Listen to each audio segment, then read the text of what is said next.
파도TV 시청자 여러분, 올 추석은 어떻게 보내셨는지요? 흔히 우리가 명절이면 당연히 다 즐거운 시간들이겠지라고 고정관념처럼 생각하고 있는데요. 사실 그런 즐거운 명절인데 그런 기분이 아니거나 여러 가지 사정으로 그 시간을 즐겁게 보낼 수 없는 분들에게는 도리어 더 쓸쓸한 시간이 될 수도 있다는 거, 그런 거 제 이경의 신의치료 보시는 우리 시청자분들은 그런 빛이 있는 곳에 늘 그림자도 함께 존재한다는 그런 것도 알고 계시면 좋겠습니다. 오늘은 제가 이 권정생 선생님이 쓰신 강아지똥이라는 책을 갖고 나왔습니다. 제가 사실 그 초등학교 아이들을 상담할 일은 별로 없는데요. 저렇게 어린아이 책을 가져왔나 하는데, 이거는 동화는 아이들 어른들 다 봐도 좋습니다.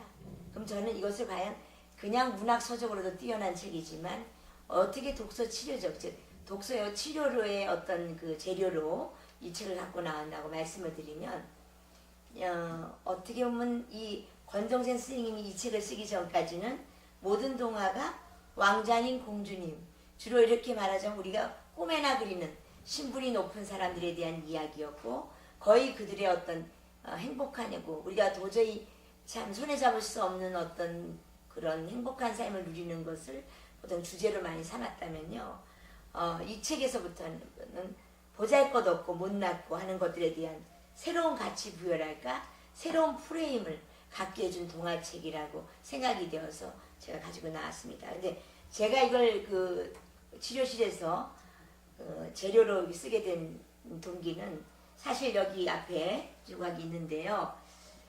제가 이 마음 조각이라 그래서 그 지점토를 가지고 네 마음을 만들어 봐라 하고 상담 과정에서 말할 때가 있어요.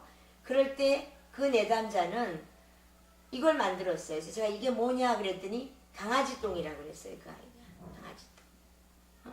그래서 왜 강아지똥을 만들게 됐냐 했더니, 강아지똥은 다 냄새나고 더럽지 않으냐, 사람들이 자기를 보면 전부 다 피하고 아주 싫어하고 이런 게 느껴진다 라고 얘기를 했습니다.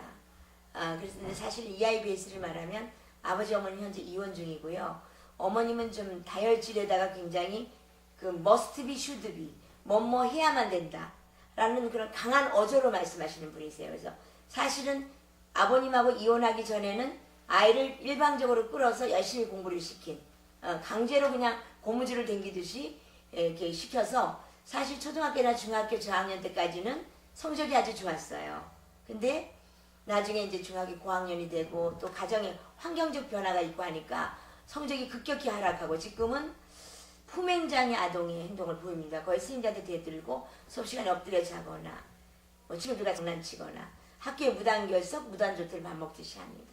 그래서 선생님들마다 통제 불가능한, 그 반에 그 학생이 있음으로써 스트레스 수치가 올라가는 그런 학생이에요. 그래서 아들러 심리학자들이 부적응 학생의 단계를 4단계로 나눴지 않습니까? 그 중에서 보복과 안갚음 단계로서 적극적 공격을 하는, 보복과 안갚음 단계도 수동 공격인 아이들이 있는데, 이 아이는 적극적 공격 단계예요. 거의 뭐 언어폭력도 하고 아이들을 또 때리기도 하고, 또 뭐 밥 먹으러 가서 식당에서 그 1학년이 올 때 2, 3학년이 왔다고 선배하고 싸움이 붙어서 또 이런 큰 대형 사건을 내고, 그래서 그 외면화 장애죠. 말하자면 똑같은 스트레스가 와도 내가 우울해지거나 이런 게 아니라, 이 아이는 타인을 공격하면서 이렇게 스트레스를 푸는 외면화 장애를 가진 학생이었어요. 근데 이제 아이가 그렇게 행동하니까 주변에서 자기를 싫어한다는 건 이제 느꼈는지, 자기는 이렇게 못났고 다들 싫어하고 거추장스러워하고 없어져야 될 존재, 이렇게 본다고 이렇게 얘기를 했어요. 자, 그럼 상담자나 교사가 그런 말 들을 때 어떻게 해야 될까요? 너 참 주제 파악 잘하고 있구나, 네 주제를 아니 다행이다, 이렇게 하면 무슨 그게 치료적이 되겠습니까? 사실 이 아이가 자기가 잘났다, 자기가 옳다 그래서 우리가 저항하거나 이제까지 문제를 일으켜왔다고 생각하시면 안 돼요. 이 아이는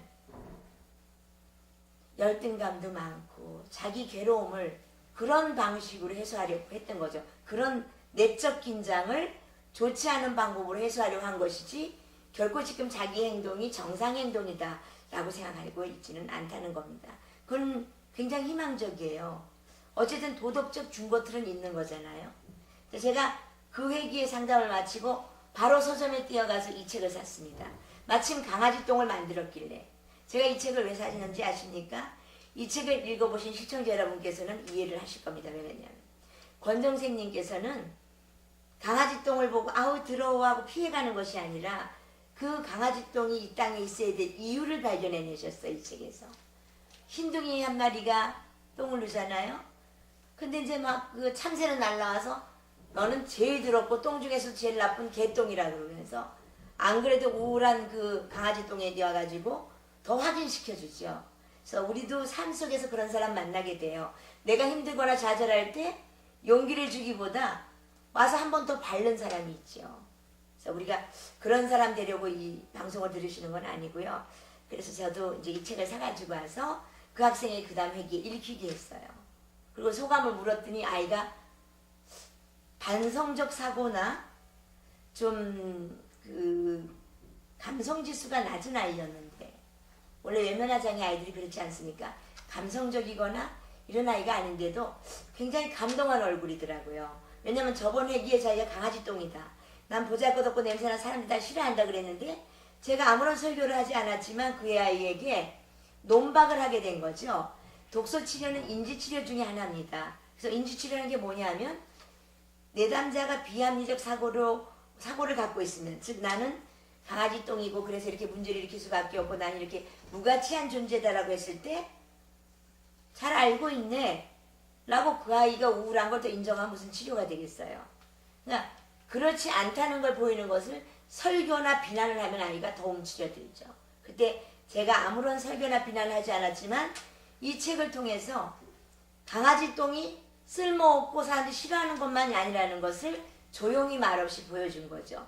그런 의미에서 저는 참 이 독서치료를 좋아하는 게, 그 앨리스가 주장한 그 논박을 하라 그럴 때 우리가 말로 설득하거나 예를 들면 저항 없이 받아들이는 내담자가 드물어요. 거의가 사람들이 누가 충고나 이런 설교를 좋아하겠습니까? 근데 우리 책은 참 좋아요. 책은 말 없는 가르침을 많이 줘요.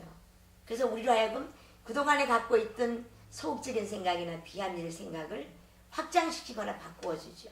그래서 여기 보시면 이런 게 나오죠. 그래서 근데 그 다음에 누굴 만나요? 흑덩이가 떨어져요. 흑덩이랑 대화를 하는 동안에 흑덩이가 이런 말을 해요. 사실 나는 너보다 더 나쁘다. 이런 말을 해줍니다. 그래서 왜 그러냐 했더니 자기는 자기의 식물을 살리지 못하고 죽였다고 여기 나오죠. 네. 보니까 몇 페이지쯤 나오냐면요. 자, 네.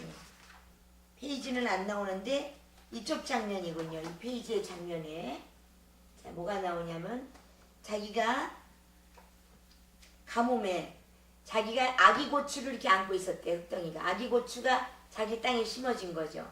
결국 아기 고추를 못 살리고 죽게 돼버려뒀다고 자책을 하죠. 그러니까 나는 너보다 더 안 좋은 별로 그러한 존재다라는 얘기를 하는데, 나중에 그 흑덩이는 소달구지가 와서 그 농부가 와가지고 아우 우리 소중한 흙이 왜 여기 있으면 다시 데려갑니다. 네, 그런 게 나타나죠. 그래서 우리 강아지 똥이 이런 여정을 겪으면서 나중에는 끝에는 어떻게 됩니까? 누굴 만나게 돼요? 민들레 새싹을 만나는데 너무 부럽죠. 자기 이렇게 못생기고 냄새 나는데 파릇파릇 예뻐요. 그런데 막 부러워하죠. 나는 왜 너처럼 이렇게 이쁘지 않을까? 근데 민들레 새싹이 이런 말을 해요. 하지만 나는 노랗고 예쁜 꽃을 피울 건데 너의 도움이 없으면 나는 그렇게 될 수가 없다. 이렇게 말을 해요. 그래서 이거 황당해서 나같이 더럽고 냄새나는 게 뭘 할 수 있을까 하니까 민들레 그 씨앗이 그러죠. 새싹이 그러죠. 네가 내 뿌리를 껴안아서 영양가를 줬을 때 나중에 노란 꽃이 피어날 수 있단다. 해서 비로소 강아지 똥은 자기의 탄생 이유라 뭐하지만 존재 이유를 누굴 통해서? 민들레 새싹을 통해서 발견하게 되어요. 제가 이 내담자에게 이 책을 준 이유를 알겠지요. 자, 네가 그동안에 많은 비난을 받고 너희 집 가정 형편이 어렵고 힘들고 여러 여건 때문에 그런 거는 고려하지 않고 네 행동의 결과만 가지고 비난받았는데, 하지만 너도 반드시 하나님께서 여기서 보낸 그 존재 이유를 반드시 발견할 수 있을 거라는 어떤 메시지를 제가 그 아이에게 준 거라고 보시면 되죠. 네, 그런 의미에서 굉장히 저는 이 책이 치료적이다 이렇게 생각이 듭니다. 그래서 제가 이거 가지고 이렇게 어떤 또 활동지를 만들어 봤는데요. 뭐 강아지 똥을 본 적이 있나요? 그때 기분을 상세히 묘사하라. 아무도 안 본 것보다는 그 강아지 똥이라는 어떤 그런 사물을 본 아이들이 훨씬 감정이입이 될 것 같아서 물어봤고요. 이번에 뭐 흙덩이가 정말 내가 너보다 더 흉측하고 더러울지 몰라. 왜 이 말을 했느냐고 또 물어봤어요. 그는 흙덩이가 자기가 뭐랄까 힘들어하는 말을 하면서 우리 강아지 똥을 위로하게 되는데 다시 한번 흙덩이가 왜 자기를 자책하는지에 대해서 좀 그 내담자에게 몰입하게 해주고 싶었어요. 그 다음에 세 번째는 강아지 똥이 흙덩이와 헤어져서 난 더러운 똥인데 어떻게 저렇게 착하게 살 수 있을까? 아무짝에도 쓸모없는데. 여러분 우리도 그렇지 않습니까? 어느 날 다른 사람은 다 잘 나가 보이는데 나만 못난 것 같고 나만 그동안 살면서 이룬 것이 없는 것 같고 좀 속칭 게 좀 찌그러들 때 위축될 때 있지 않습니까? 네. 그러니까 이 강아지 똥도 똑같이 그런 여정을 겪어요. 내가 과연 어디에 쓸모 있을까? 어떻게 보면 자아정체감 혼돈식이죠. 네. 내가 과연 어떻게 살아야 될까? 어떻게 하면 가치 있는 삶을 살게 될까? 우리가 다 삶 속에서 맞닥뜨리는 질문들이에요. 네. 그래서 그런 적이 있다면 발표해달라. 그럼 내담자의 현상적인 장을 자연스러운 방법으로 우리가 들을 수가 있게 되는 겁니다. 그 다음에 이제 4번. 강아지 똥이 자신의 존재 이유를 알게 된 것은 어떤 계기 때문인가? 다시 한번 강아지 똥이 민들레 새싹을 만나서 자기의 존재 이유를 찾는 것을 더 집중해서 알게 했어요. 너도 이제 그렇죠. 그 학생에게 너도 언젠간 그런 귀인을 만나거나 또 그런 책을 만나거나 그런 메시지를 자연스럽게 만날 수 있다고 보여주고 싶었습니다. 5번. 강아지 똥처럼 우리 주위에서 모양도 흉측하고 사람들이 싫어하는 것 중에 사실은 삶에 유익한 것을 한번 적어보자. 예를 들면 이따가도 제가 말씀드리겠지만 지렁이 징그럽고 더럽잖아요. 근데 어때요 지렁이가? 여자들 바르는 누주의 재료도 되고 또 땅을 비옥하게 해주죠. 네. 그래서 그 어떤 주변에서 흔히 예쁘고 향기로운 것만 이쁜 게 아니라 사실 아주 못생기고 그런 건데 삶에 유익한 게 뭐냐 하는 것들에 대해서 한번 집중하게, 정말 그동안의 고정관념을 갖고 있던 사물에 대해서 새로운 가치를 부여하게 이렇게 함으로써 내담자에게도 너도 혹시 이 세상에 반드시 유익한 일을 할 것이 있을지 몰라 하는 어떤 희망적인 메시지를 주고 싶었습니다. 그 다음 6번째는 강아지 똥이 잘게 부서져서 민들레 뿌리로 스며드는 과정을 그려라. 왼쪽에는. 오른쪽에는 나중에 예쁘게, 그러니까 뭐가 강아지 똥과 민들레 새싹이 협력해서 예쁜 꽃이 만들어지는 결과물을 그려봐라. 상상해서 그려봐라. 하고 이렇게 좀 하면서요. 뭐라 그럴까. 이 강아지 똥의 책을 읽은 거에 대해서 좀 더 몰입하고 주인공인 강아지 똥과 좀 더 감정이입이 되고 동일시가 되고 하는 것을 할 수 있도록 이렇게 한번 이런 활동지를 적어놓은 것도 도움이 됩니다. 네. 여러분 제가 한 3년 전에 쇠파이프를 휘둘러서 정말 학생들을 때리고 또 선생님이 말려다니고 선생님도 손을 다치고 하는 그런 어떻게 보면 학교 폭력의 대상자를 치료한 적이 있는데요. 그 아이 같은 경우는 내 마음을 조각해보라 그랬더니 여러분 여기 보이시죠? 이렇게 지렁이로 자기를 이렇게 자기가 지렁이래요. 지금 이 강아지 똥이나 지렁이나 지금 자아 개념이 부정적 자아 개념이죠. 좋은 자아 개념은 아니지 않습니까? 여러분 긍정적 자아 개념은 가져도 되지만 부정적 자아 개념은 가지면 반드시 나중에 문제가 생깁니다. 자, 그래서 이걸 그랬는데 왜 이렇게 있느냐 했더니 자기를 다 지렁이는 징그럽고 못생겼지 않냐고 사람들이 자기를 보면 다 피해 다닌대요. 이 아이 같은 경우 새엄마가 6번이나 바뀌었습니다. 엄마한테 어릴 때 버려졌어요.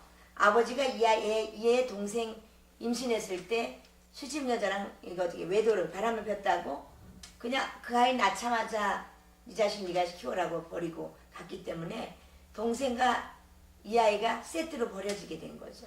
그 이후에 계속 6번의 새엄마가 바뀌고 또 아버지 같은 경우 단란주정하시면서 이 아이 케어에 대해서 미숙했기 때문에 아이가 분노의 화신이에요. 오토바이 폭주족이고 뭐 학교에서 결국은 쇠팔까지 휘두르게 되는데요. 제가 이 아이가 자기를 지렁이라고 했을 때 어떻게 했는지 아십니까?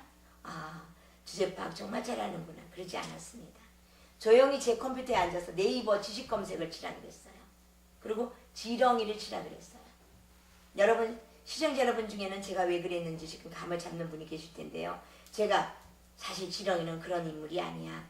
100마디 말보다도 직접 네이버에 쳐보게 함으로써 아이가 굉장히 깜짝 놀라는 얼굴을 하더라고요. 자기는 부정적인 의미로 이렇게 했는데 네이버 지식 검색에 지렁이는 뭐 여자들 바르는 누주의 원료도 되고 땅을 비옥하게 해가지고 거의 그 대체 의학을 하신데 비타민을 만들고 이런 회사에서는 이집트에서 지렁이를 수입해 와가지고 일부러 그 토지에다가 뿌려놓는다고 하더라고요. 땅을 깊게 갈아가지고 비옥하게 하라. 그걸 읽으면서 이 아이가 다시 한번 자기 존재를 생각해보는 것 같았습니다. 그 회기 이후로 이 아이가 저한테 그냥 래퍼 형성이 되었고요. 선생님은 좀 다른 분과 다르다 이렇게 말을 집에 가서 했다고 했습니다. 자, 우리 선생님들이나 이렇게 상담자들이나 하여튼 어떤 어린 생명, 즉 생명을 키우고 기르는 분들은 자기가 그 관리하는 학생들에 대한 부정적인 자아 개념을 긍정적으로 바꿔주는 일에 대해서 굉장히 뭐라 그럴까요? 심혈을 기울여야 된다고 저는 생각을 합니다. 나중에 이 아이의 부정적인 행동, 어떤 그 부정적인 행동들을 보면요. 거의가 먼저 부정적인 자아 개념이 생긴 후에 일어난 행동들이에요. 그래서 긍정적 자아 개념으로 자꾸 바꿔줘야 되는데 그럴 때 우리 이런 책들이 굉장히 도움이 됩니다. 이런 어떤 작가들이 우리가 일반 사람들이 생각했던 고정관념을 벗어나서 새로운 가치를 부여한 이런 책이 그 내담자에게는 굉장히 치유적이 될 수 있다 이런 말씀드리면서요.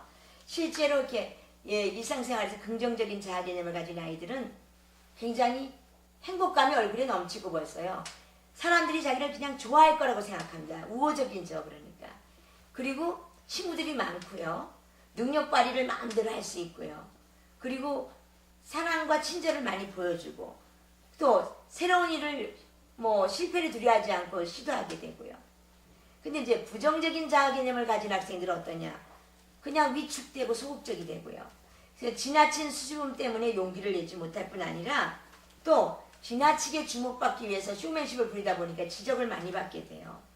그리고 자기가 일단 배고프기 때문에 다른 사람에게 사랑과 관심을 보여주지 않아서 사회성이 급격히 떨어집니다. 자, 그리고 자기는 사람들에게 행복과 사랑을 주기보다 실망감을 안겨준다고 생각해서요. 결국은 굉장히